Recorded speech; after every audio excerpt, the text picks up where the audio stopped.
Given one of the themes that we have heard about all day has been around innovation, I felt somewhat challenged and interested in providing an innovative panel here, which may be an oxymoron to some of us, but nevertheless, I thought I'd give it a try. So before we actually begin the mainstream panel, there's a couple of things I would like you to do. And this may be a little tough because some of you I see are sitting individually, but for those of you that are sitting next to somebody, what I would like you to do is spend about 20 seconds, turn to the person sitting next to you, and if you would, think back to when you were 3 or 4 or perhaps 5 years old. If you're over 40, maybe think back when you were 10 or 12 years old, and describe to the person next to you the smell of that experience of opening a box of Crayola crayons, if you would. Just take about 20 seconds and do that. And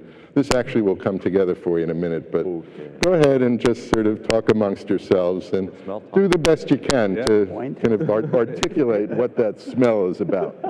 Wow. Yeah, now I think they have flavors. Definitely like a wine bouquet. Right, Right, yeah, exactly.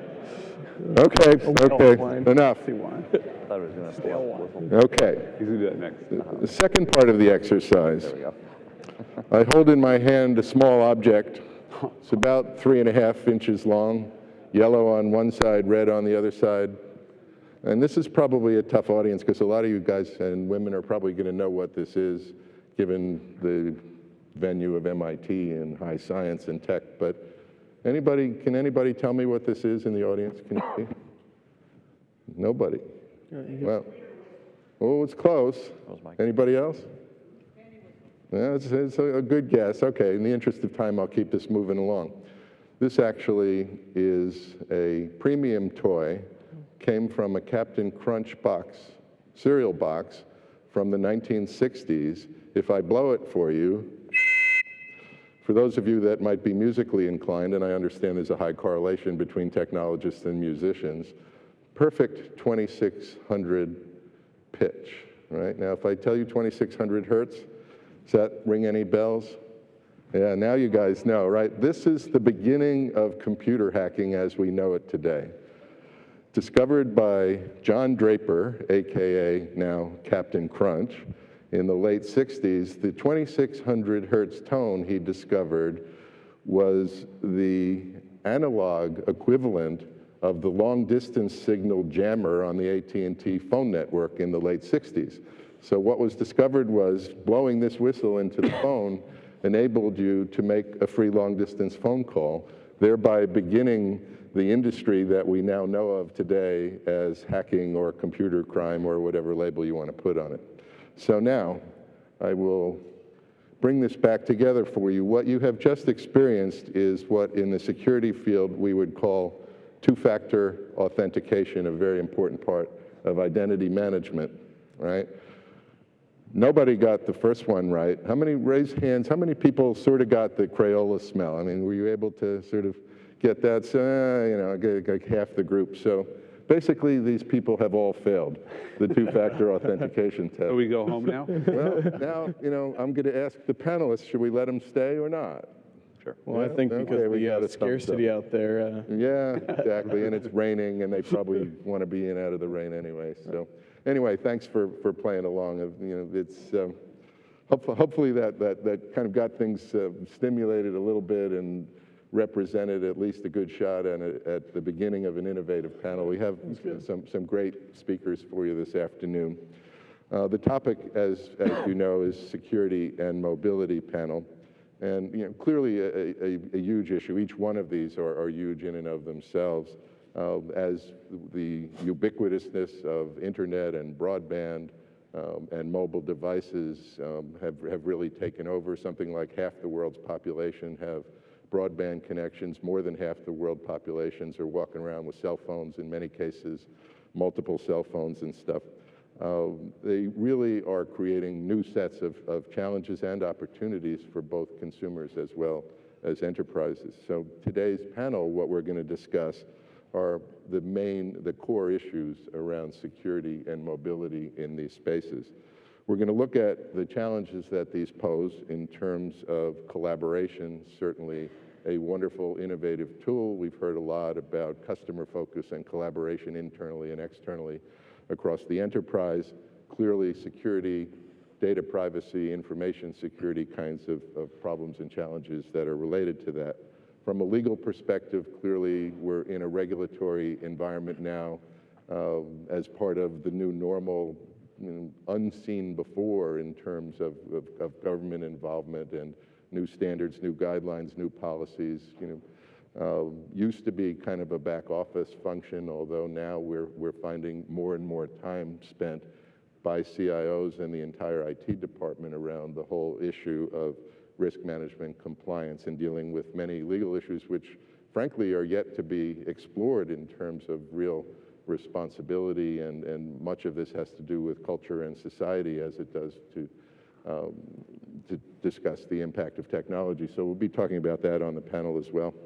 And then finally, some advanced solutions. We have on our panel some incredibly experienced and bright individuals from companies I will introduce in just 1 minute to share with us some of the latest and greatest developments in their respective areas. So with that, I would pose the following question, and this will be kind of the theme that we'll be talking about for the next hour or so. I pose this actually to our panelists as well as to you, the audience.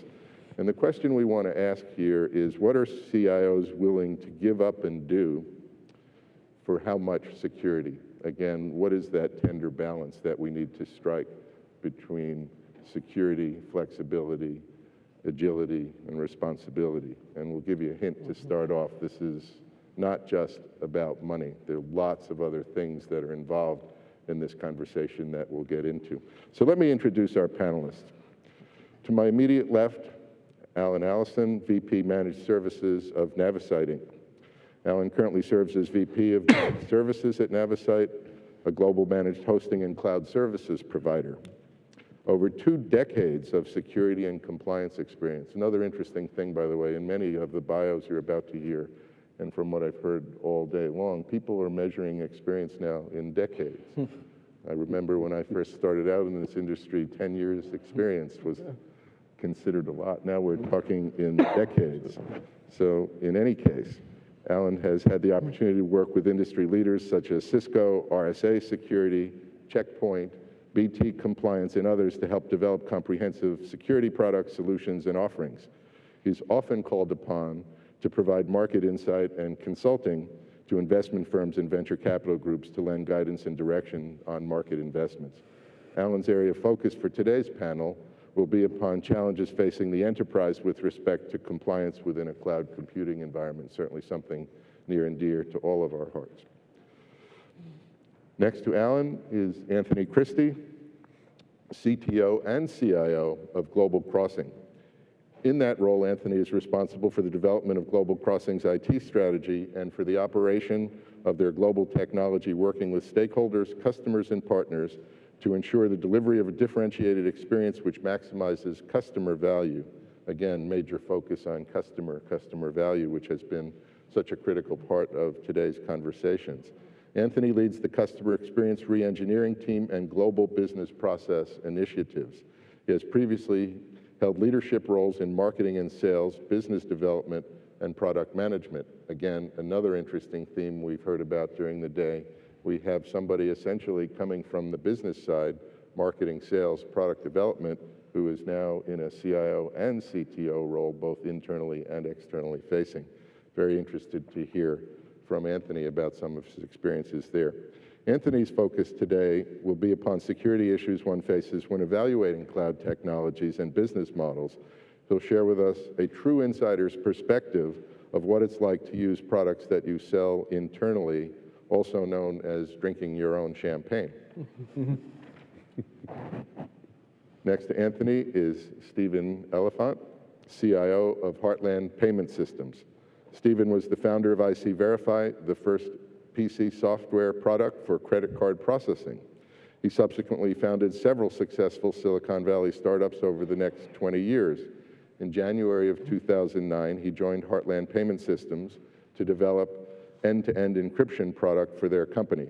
He was named CIO of the company in August 2009. Here we have a founder and a master of startup who is now serving as CIO, one of the nation's largest transaction processors, doing over 4.2 billion transactions per year. Stephen occasionally lives in the San Francisco area and often on American Airlines, which I'm sure is something you can all relate to.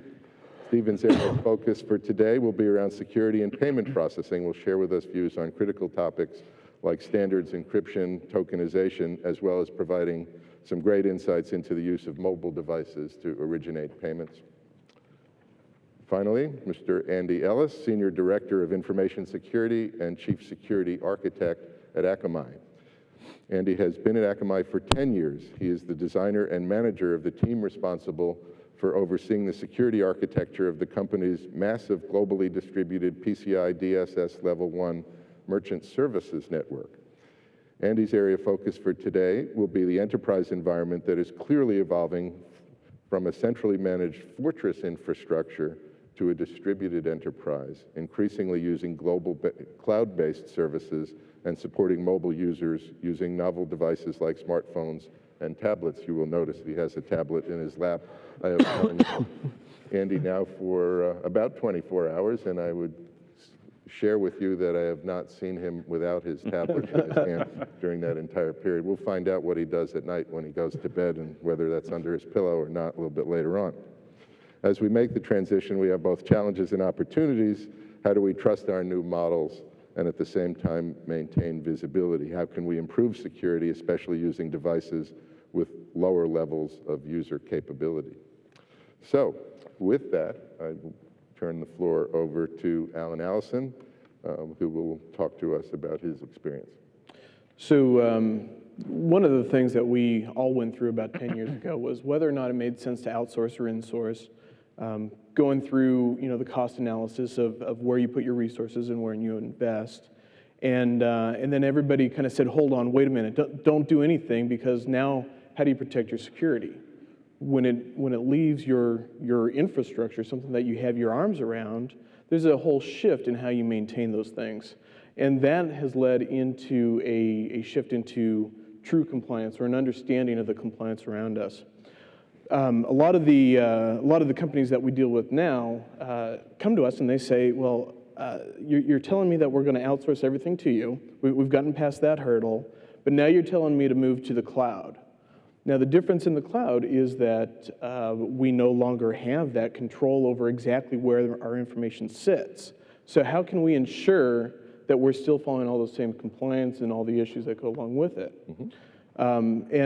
So if you break down compliance into three major categories, and forgive me if you don't agree with my categorization, but You'll have your chance to get even later. Oh yeah, yeah.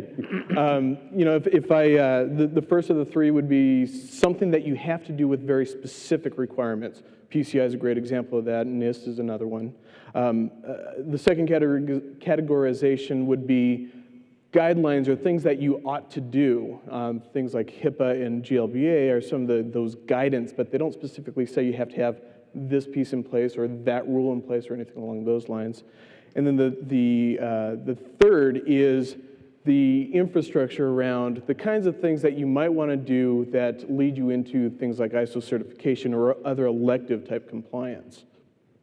And it's that structure around following or trying to abide by each of those three different categories that's become the frustration of people when they start looking at cloud computing. And one of the things that we've noticed is the people that have to abide by a specific set of very identifiable standards like PCI can easily put their hand on something like a firewall or a set of rules or a management platform or something along those lines. And the people that are having the most, or have about the least security in that is those who feel that they don't have a way to specifically report on, yes, I'm keeping my patient health information private, or no, I'm not altering transactions in the cloud, because they can't put their fingers on it. And so we've done a significant amount of work in trying to encourage those types of customers to feel more comfortable in the cloud, and a lot of the larger audit firms are finding that it's easier to be able to audit them and show the controls around it without really specifically identifying where that information sits today. And I think it's a significant culture change that we've seen over the last year. Yeah, common theme that we've heard again all day. It's the people side of things, not so much the technology, although obviously that's important, but it's the people and the culture and the attitude. In some ways, this is the anti-CIO, right? Yeah, I mean, exactly. I can't feel it, I can't touch it, how can I Can't put my possibly arms control around it? it. Right, Yep. exactly. So, great. Anthony? So realizing that it is a little bit late in the day and that, I've been sitting there a number of times and sitting here a number of times, it's, important to keep the energy up. So last night, as I was kind of preparing some comments, I thought I'd see if I could find a little bit of humor. So I keyed in computer geek IT, and what came out was just immense. It was just unbelievable. I said, look, this is, and I added security, excuse me. It was just unbelievable. And I said, no, this won't work. Let me filter this. So I put the word cloud in that same, theme of thought. And all that came up were these incredibly serious, highly technical exposés, most of them written by a number of the vendors and sponsors of this group today. So I'm really not sure what that means, but I'm sure that we're going to find out in the reception after the fact, okay? So I then thought to myself, okay, maybe a backup plan would be, if I'm going to talk a little bit about security and our experience at Global Crossing in terms of implementing private clouds and then taking those to our enterprise customers, what if I do a little survey? So I just wrote this down here, and I asked 6 random people, okay? I said, so if I say the word security, I want you to tell me immediately what's the first word that comes to mind. And if I say the word cloud, immediately tell me the first words that comes to mind, right? So security, lock, safety, protection, password, data, police, okay? Cloud, network, vulnerable, comfortable, rain, and thunder, right? No surprise, okay? But, while it's inconclusive, I think we know who the IT geek was in that survey that I just mentioned. Okay, so be that as it may, I think context for all of these topics is really important. And what I'd like to share with you is a little bit of background, if you'll indulge me, on our security environment at Global Crossing. And this is what enabled us to, probably about 5+ years ago, begin to move the majority of our mission-critical applications for internal consumption to a cloud-based environment. Now, roughly 10 years ago, okay, we're talking in decades now, we were part of a painful restructuring. My company was part of a painful restructuring. And as we emerged from that, there was an interested investor known as the Singapore government who wanted to purchase the majority of our company.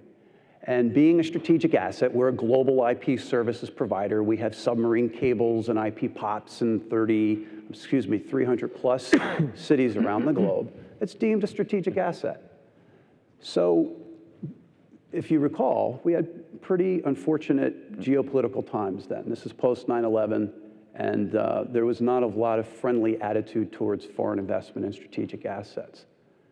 So to overcome that, our principal shareowner and us, the management team, we subscribe to some very stringent criteria that to this day are really one of a kind, and it's termed the Network Services Agreement, the Network Security Agreement. NSA, I don't want to go there in terms of the acronym, but it is known as the Network Security Agreement. Essentially, and I'll cut to the quick here, this was the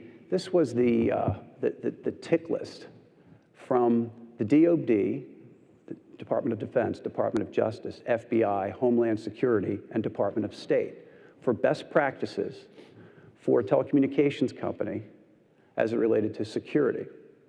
And what's interesting, what I can share with you, is the framework that we employed is the very same framework that we've used for our private cloud environment and that we're using now for our external cloud environment with our customers. So physical, everything for our technical real estate, and it's the basics. It's the basic blocking and tackling. So visitation, audio, video surveillance, for example, okay? OCS kiosks in all of our sales offices. The training of our individual colleagues down to the secretary to avoid tailgating when people are coming in. Okay, so physical, then logical. I'm not going to go through that. You folks know that stuff better than me. But every blessed IPS, IDS, flow surveillance technique and filtering technology, we were asked to employ, not just domestically, but globally across our network. Okay? And then third, back to this theme, people and process. And this is probably one of the most striking areas that to this day, we still spend a tremendous amount of our own resource and expense and time on. So anyone in our company that touches a critical resource that has, for example, write access to a network router, we do a 10-year background check on these individuals, right? And we do that every year with new hires, right? Every 3 years, the network security agreement is revisited by those same departments that I just referenced. And once a year, at our expense, we have to pay an independent third party to come in and audit the environment, and then they come in and report to a security council that sits on our board of directors, right? So physical, logical, and people and process orientation, just in terms of a framework. So that's the backdrop. As I said, that about 5 or 6 years ago, we started to move the majority of our mission-critical applications to a virtual machine environment. I'm defining private cloud as, an application that is running securely in a VM environment with a high level of automation and a very predictable customer experience. It's key for my internal customers. That's how I'm defining private cloud. Today, I have 60% of our applications running in that environment, workflow, provisioning, trouble ticketing, our customer portal, obviously our Exchange and our SharePoint and things like that. And about 2 years ago, we took the same methods and procedures and that security framework that I just shared with you, and we launched a hosting data center business in Europe, extended into Latin America, and now North America, and that's the basis for our enterprise cloud offer. If you see the logic trail there, it is that basic framework. And I think the fundamental underpinnings of that network security agreement, which in retrospect was a good thing for us, at the time wasn't terribly pleasant, provides a great foundation to provide those services. Great. Again, the basic themes of people, process, and technology all brought together in an integrated way. That's right. Yeah, terrific. Steve, how's the payments business? So the payments business is a challenge. I think the reality that we all live with today is that the bad guys wake up every morning trying to figure out ways that they're going to destroy us. And we have to protect against a million different opportunities. They only have to find one. And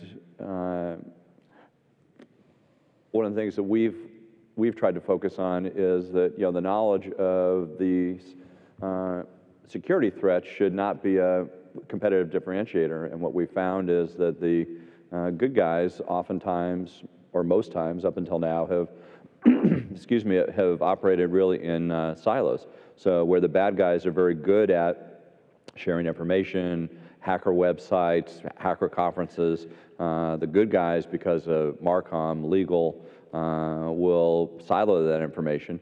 And information that's critical to us that should be gotten to us in minutes is taking months.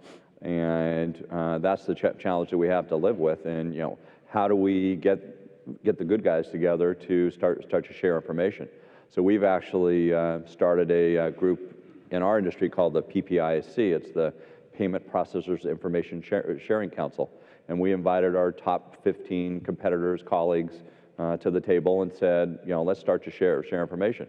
We now have 14 of the top 15. We represent 80% of the transactions that are done in the US, and we're actually getting active sharing that's going on, both internally within the organization, but also externally with law enforcement, intelligence. The Secret Service, for the first time, has actually shared malware and IP addresses with us. So we're getting active sharing going on that's really helping us deal with some of these external threats. And I think that the premise that we have is that unfortunately, there really is no such thing as safe software anymore, and there probably never will be again. And we're looking at moving to an encryption model where that encryption has to be combined with both hardware and software because there's too much malware, sniffers, CPU scrapers out there that can get in and get this information. And with 4 billion transactions running across our network, that's just too much opportunity. One of the analysts actually termed the end-to-end encryption solutions that we're looking at as the reverse Rumpelstiltskin. So basically, we're trying to turn the gold into straw, and we have to assume that no matter what we do to keep people out, that one way or the other, they're going to get into bits and pieces. And if we make any data that they get unusable, then they're going to go somewhere else. And so it's a model that we're starting to look at deploying in our company and throughout the industry, is to take data out of scope to help get merchants out of the business of having to protect card numbers and back into focusing on their own business. So that's sort of the high-level overview. That's great. So it's the same concept as two guys running in front of the bear, right? You don't have to run faster than the bear, just faster than the guy next to you. Yeah. Something like that. Yeah, that's the key principle. Andy? Yep. Or tie his shoelaces. That's always a good way to resolve that one. So we focus a lot when we think about security in terms of how do we control what's going on. And the reality is our businesses and the people within them are making a very rapid move to get out of our control. They're moving out to the cloud, and they're able to do this with their, take their corporate credit card, go buy some service. They never have to talk to a CIO. They pick up a really cool device like an iPad or an iPhone, and now they're connecting out to that cool environment using a device you don't control. And we're seeing today really sort of a second wave of that, right? We saw initial bits of that with the outsourcing model, but outsourcers became easy to get under control. It became very easy to reach out to Global Crossing or Navisite and throttle them and say, great, somebody else signed a contract, but it's mine now. But that's not going to be the case with the next generation of technology, right? It's really consumer-oriented clouds being used in the business. And the question for us as an industry is, do we continue to try to focus on what might become a graveyard of information technology? Our enterprises might be just the legacy applications that nobody liked enough to figure out how to do them better. Or do we figure out how to take an enterprise class architecture out into the cloud? And how do we maintain control while still letting the business get its job done? A friend of mine who's also in the security industry, once said to me, well, how do you, sleep at night because you're letting your business take risk? And my answer was, if you're not letting your business take risk, they're going to be dead. That's right. That's what businesses do, and we have to figure out how to enable them to take that risk, how to get out into the cloud, how to take credit card payments on tablets. I mean, the technology's out there now, and we can sit here and we can talk about how dangerous that is until the cows come home. But the reality is they're never coming home now, right? Once you let them out, they're going to stay out there, and they can move more quickly there. So I think that's a very big challenge for us as an industry, is to wrap our head around the enterprise model doesn't go through the CIO's wallet anymore. Right. It's a really interesting point that you're making. It's not anymore about risk avoidance. It's about risk management. Exactly. Totally. You're not making loans. You're not making money in the financial services context. Okay, I'm going to start off with the questions for the panel, but would invite the audience to start thinking about questions as well. We'll go through this first round, and then hopefully you've got lots of great questions cooked up, and make them tough so we can get into some good dialogue here.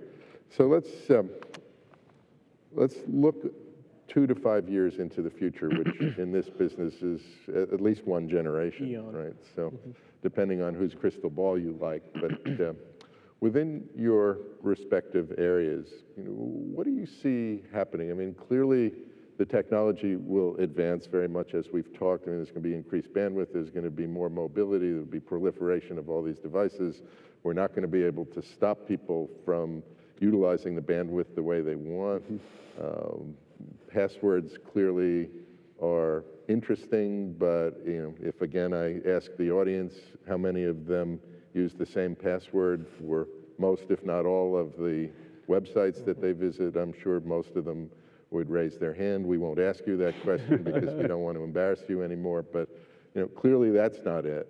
So my question for the panel here is, what would be your best advice to the audience over the next couple of years to, where should they focus? Is it a cultural kind of people-oriented thing? Is it more about looking at compliance or bearing down on these collaboration tools, or spending time looking at what information is leaving the company over Twitter, or where should one begin to think about positioning for the next generation? So do you mind if I? Go for it. All right. Go for it. So obviously over the last 10 years, we've seen a significant shift towards enabling anybody to do their work from anywhere at any time. And that's come about by smartphones and tablet PCs. And so we have the ability to take it anywhere we want, bring it to dinner with our families and things along those lines. I think what we're going to start to see is a shift in having that same type of technology available to us wherever we go, whether it's in our car, maybe a separate one in each room in the house. It's going to become far more utility than it is today, I think. And towards that end, I mean, it sounds like you were headed in the direction of one of the comments we heard earlier today about sort of an integration or coming together of consumer-oriented technology and workplace-oriented technology. Yeah, absolutely. Well, it's kind of like the telephone, right? 20 years ago, we ended up putting a telephone in every room of the house so that we didn't have to get up and go to the phone. It was right there next to us, or a mobile phone.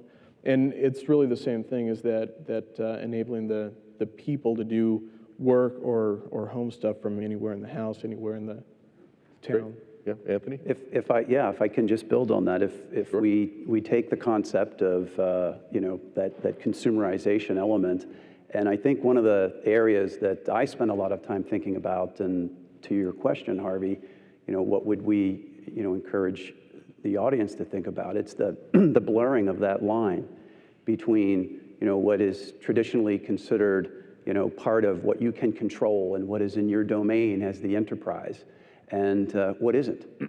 And these devices and these mediums that we were talking about all really add exponentially to the blurring of that line. And so the security techniques, the colleagues are so familiar with, that you would specialize in focusing on the firm itself, need to be pushed out to the perimeter and to the devices themselves, as well as the policy and the training of the individuals in the enterprise. The training, I think, is just critical, that culture. Again, it's down to mindset. Yep. Yeah, by the way, there was a study done in London. This goes back a couple of years now, but I think the results are very telling. A couple of guys in white lab coats with clipboards that looked very scientific stood outside of a London metro station and essentially offered people coming out of the station a piece of chocolate in exchange for their email password. Anybody want to guess how many people gave up their password for a piece of chocolate? I got a 0, I got it a lot. 75%. You read the study, yep, there you go. 75% of people, and again, this is the social engineering aspect that we're starting to see emerge. I had a personal experience when in my prior life, I was the chief information officer for a very large global financial services firm. It's probably named in my bio, but in any case, we did a lot of offshoring and outsourcing as well. And as part of the infrastructure, we created clean desk policies. We had metal detectors, no cell phones, no cameras, nothing that could record information, not even paper and pencil. The only thing that customer service reps had available to them was a whiteboard with a marker that, of course, could be erased so that they could jot down whatever customer information that they needed to during the course of solving a particular customer service issue. Even with that, this was literally everything just short of cavity searches, literally. What we had experienced in one particular case was literally a band of bad guys that got jobs in the call center, came to work, and over the course of several months, literally memorized account numbers and telephone numbers, which over time they've built up a considerable list, quit the company, and then went home and started calling these customers using the phone number and the account number, pretending to still work in the call center, and through social engineering and basically smooth talking, essentially talked these people out of their password, which then enabled them to go to the online banking system and move all kinds of funds out of their accounts. So, you know, this was a case where, I mean, we had literally gone to the end of the earth in terms of every possible precaution around, you know, clean desk and no phones to record screen images, or, you know, nothing that you could possibly take out. Obviously, we couldn't erase people's brain cells, and that was what was exploited. So it's this whole mindset that really needs to be adopted, I think, as part of this. Steve?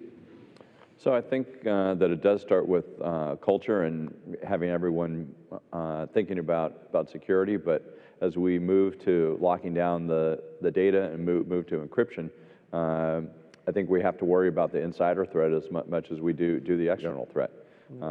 Because as we lock down data, the keys of the kingdom are going to be within, you know, HSMs and hardware security modules that are going to be able to unlock everything that's flowing through the systems. Yep. And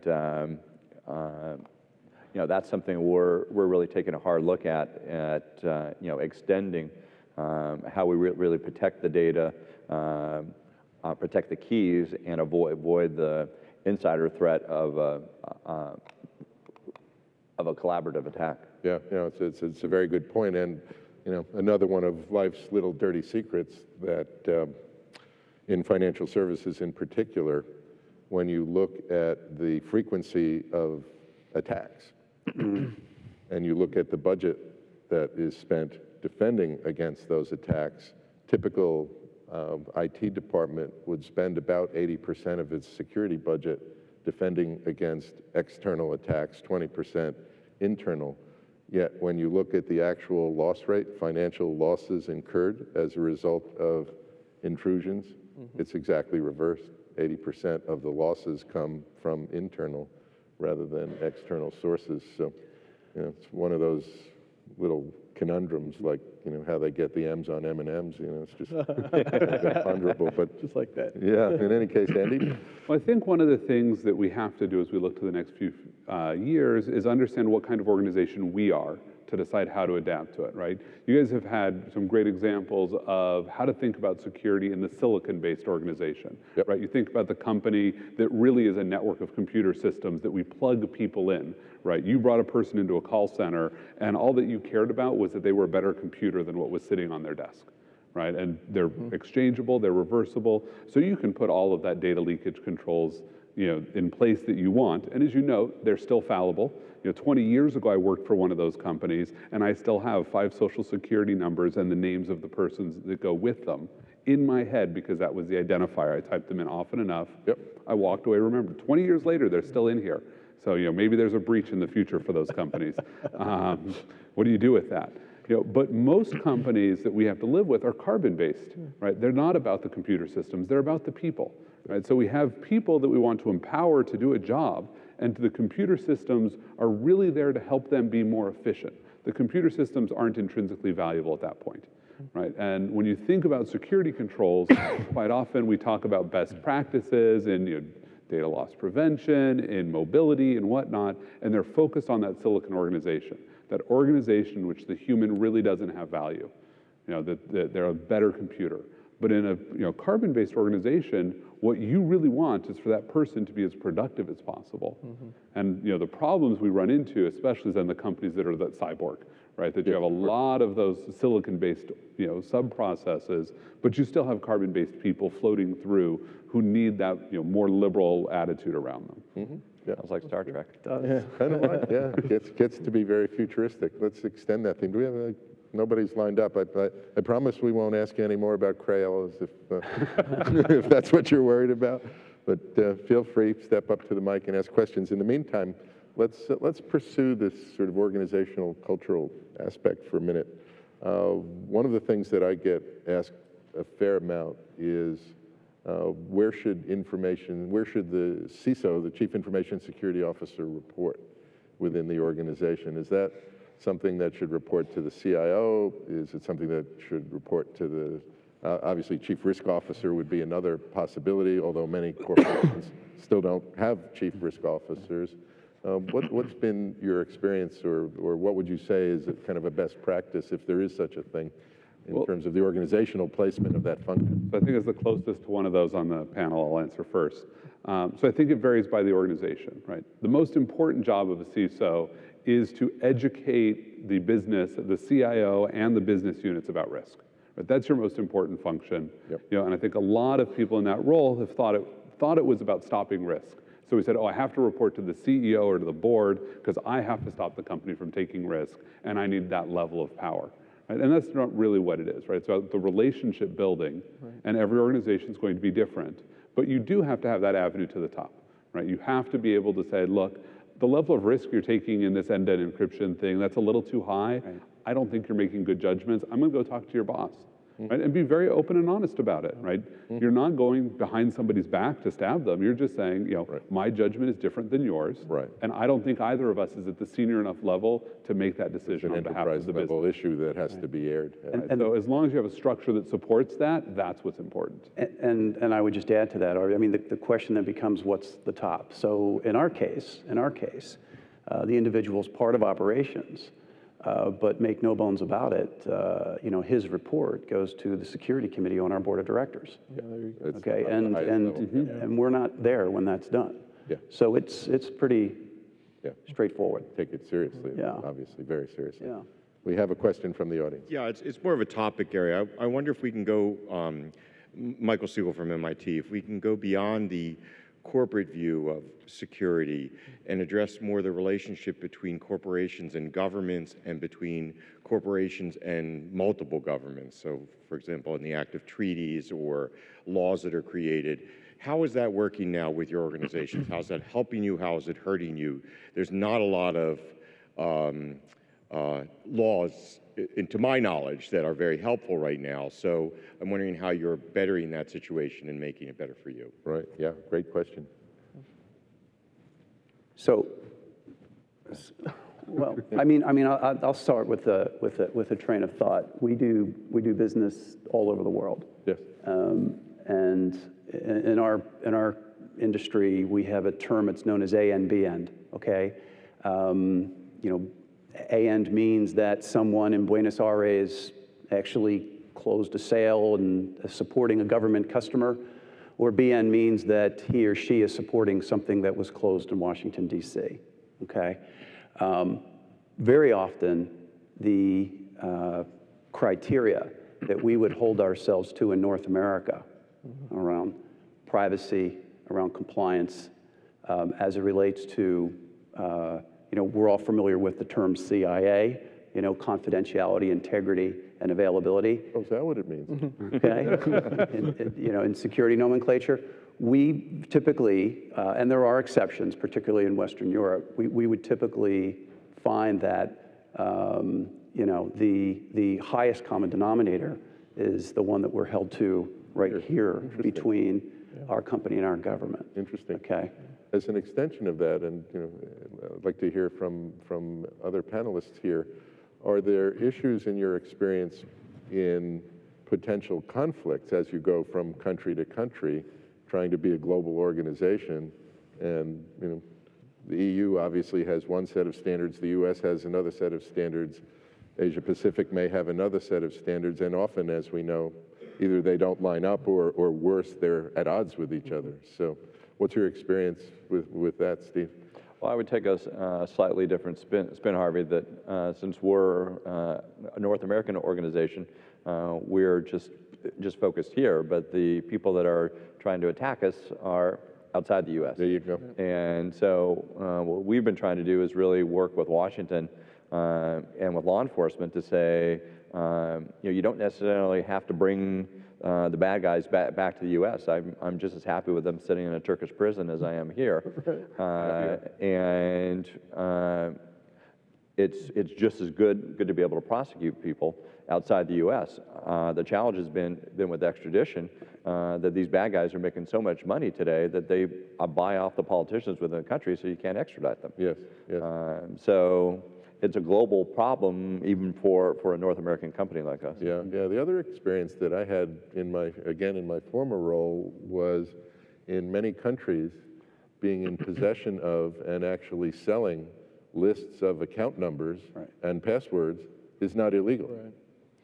I was going to mention the CISO from eBay is a pretty good friend of mine, and they were being attacked by one of the Eastern European countries where they had no cybercrime laws. There you go. So they spent 7 figures. They went in and educated the police. They worked with the politicians. They created the laws. They prosecuted the people. They can't do that in every country, and it's questionable whether companies should be doing that versus governments. But eBay did it because it was such a big problem for them. Sure, sure. Question? Yeah, hi. Beth Cohen from Cloud Technology Partners. I'm interested in the issue around audits, which seem to lag behind the technology and the security. So frequently, particularly in the pharmaceutical industry, that's a big problem. So I'd like to hear. So this is driving forward, looking in the rearview mirror? Yeah, basically. Yeah, okay. Yeah, I absolutely agree with you. On the flip side, from the FDA conversation, you've got PCI, who, in my opinion, is as current with the technology as any other regulation out there. But the FDA and HIPAA and some of the other things definitely lag behind the rest of the technology. And part of it's because they're so probably be careful, so poorly structured in the way they try to outline what you should be doing to protect your data, that there is no substance to it. It's very difficult to enforce. And when we do get to the point that there are specific guidelines for HIPAA or GLBA or FDA, that they lag so far behind because you have to educate the auditors that are coming in and doing it. So there's so much frustration with large organizations that want to do the right thing, but aren't given the tools to do so. I think there's actually two sides of this coin, right? So one piece is, does the standard provide enough security? Because we do know that people will tend to treat the standard as a checklist. I'll do exactly what I'm told to do and nothing more. So if it's 10 years old, you have a problem. And that's definitely going to be a problem. The reality is an organization that's likely to treat it as a checklist wasn't going to do good security in the first place anyway. So you have the benefit, you at least brought them up somewhere. The other side, which is much more difficult, is what about when the checklist is outdated? And now you have an auditor who's coming in and saying, well, why don't you have passwords that rotate every 90 days? And you're sitting here saying, passwords? I don't use passwords anymore. I'm using two-factor or asymmetric authentication. But you have to demonstrate compliance against a checklist written for a technology that you've already end-of-lifed. Yes. And the real answer there is have a good security program. Right? If you have a very strong security program, you know why you made the decisions you made, and you're not afraid to document them.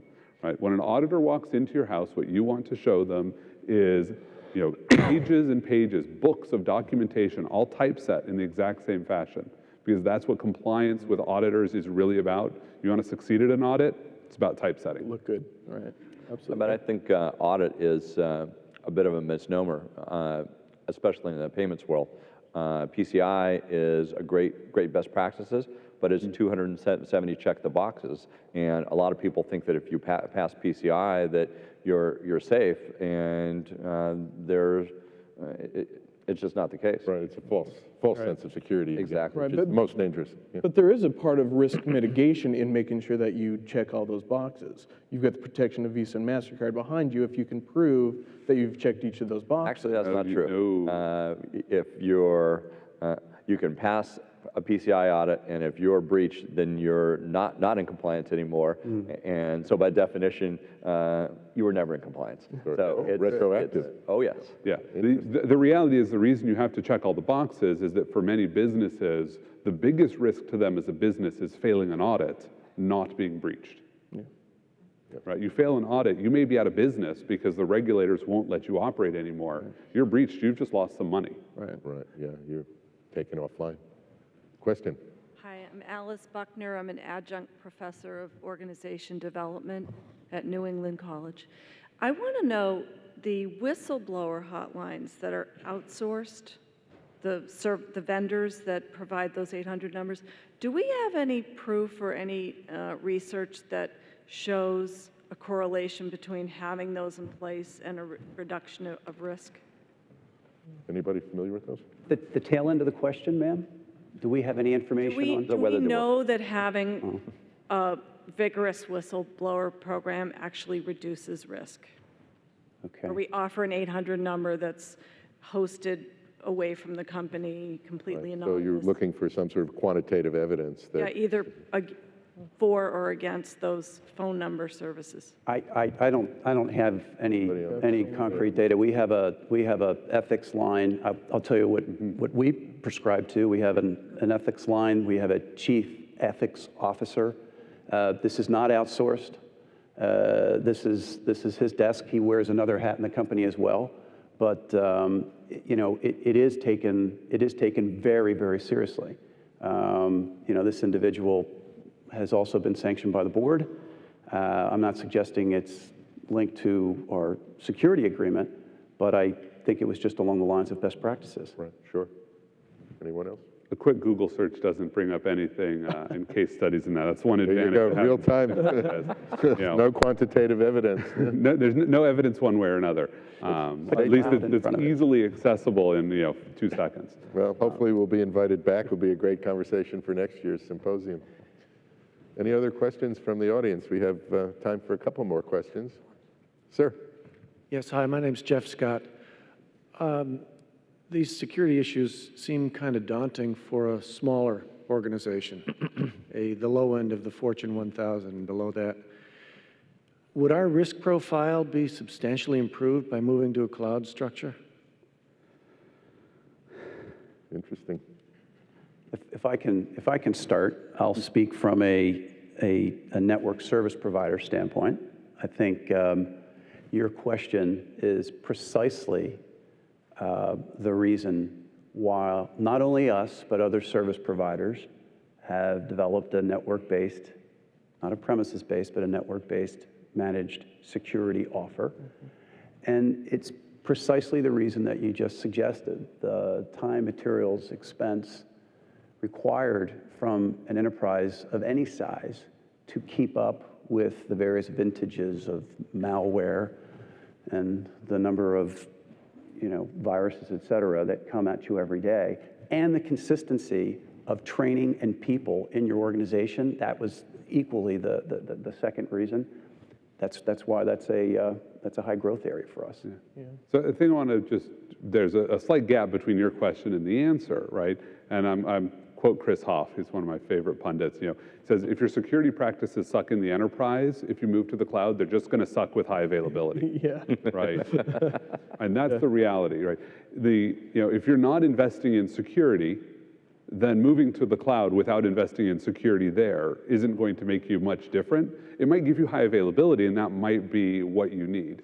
But if you're going to say, moving to the cloud because I'm saddled by my legacy, and while I want to invest, I can't invest affordably, there you might have a better case for, say, move out to the cloud and think about a managed security service or buy the security add-ons. Because typically in the cloud, you are going to be able to buy security add-ons for cheaper than you're going to get them in your enterprise, because enterprise sales are focusing on how many big boxes can I sell you, and I want to sell you at 6 figures a pop.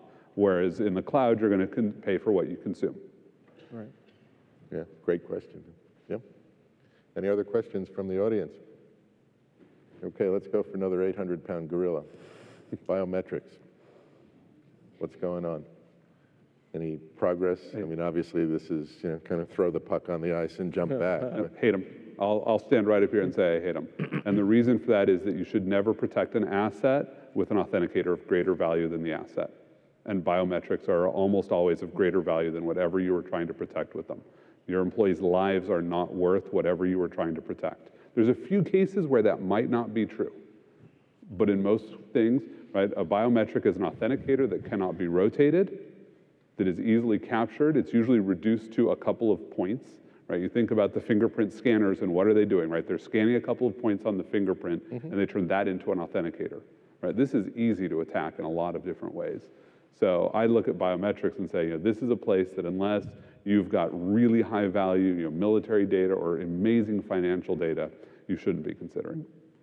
So I have seen some technology that we've looked at and others, which is similar to biometrics in that it's a fingerprint, as an example, of a magnetic stripe. And to your point, it's not an absolute value. So, where a fingerprint may have 10 indicia, this is about 200 indicia, and it's scored, so it's never quite the same. So it then deals with replay attacks in that way, but it's a biometric of a card. This is one of the technologies that's being used to try to counteract the counterfeit cards, where in Europe they have EMV, which is the chip card. It's been proven that that's not always the most secure. Yeah. So I think limited use of biometric-like things can be valuable as well. The physical metrics, right? I have an object that I'm doing the biometrics on. Somebody steals that, great, right? The last thing though you want is, I think it was BMWs, I think in Africa, that people were chopping off the fingers of the owners to steal the car. Yeah, no, we've had that here with ATMs and fingerprint readers as well. Yeah. Obviously, I mean, from our standpoint, a service provider, it's application dependent. I think that there are ample substitutes that are highly secure, 1, 2, and 3-step authentication and access that are working fine and very affordable, I might add. So we just haven't seen the application for it yet. But biometrics can be beyond just a fingerprint or a handprint or a retina scan. It can be a way that you do something. Like, actually, it was a technology I believe developed here, in that it can measure the time of depression in a keystroke and the flight from key to key, and run it through an algorithm, and you now have a verification that that person is who he says he is, and that's not something that you could really chop off or replicate in any other way. Right. There's signature pads that not only will check the stroke of your signature, check the pressure point at each part of the stroke and such that are probably a little more safe. And then sometimes I think it becomes too cumbersome. I was in Tokyo last week and saw at a major manufacturer palm scanning. So they're looking at the veins inside your hand, and so I registered myself, and it takes exactly the right height and exactly the right time, and it's not the most convenient thing in the world. And then trying to apply that to millions of consumers that may have cards, then you have a timing function challenge as well. Which over time, as technology increases and the price reduces. Moore's Law. Moore's Law, exactly. Those things will start to become in vogue. I think we have about 90 seconds left. So why don't we just sort of go around the table one last time? Any final words, any words of wisdom that our panel would like to share with our audience before we do a final wrap? I'll close with a comment. We've talked about a lot of new technology, particularly as it relates to cloud. The only thing I would ask the audience to help us with is to not accept anything less than what you're getting in the private world today. I just believe that those other equations that are out there, we should not accept them. So push for that. Great, thanks, Anthony. We want to make sure that as we move into the future, we're mobile, we have ubiquitous access, but at the end of the day, the weakest link really is you. Well, literally you. Okay, it's the person sitting next to you, it's not you. Well, let me have the last word here and share with you the fact that there actually is scientific validation and quantitative evidence to support the fact that adults who smell Crayola crayons actually reduce their blood pressure by up to 20 points. So with that, I thank the panel, I thank the audience, you've been great, and enjoy the rest of the symposium.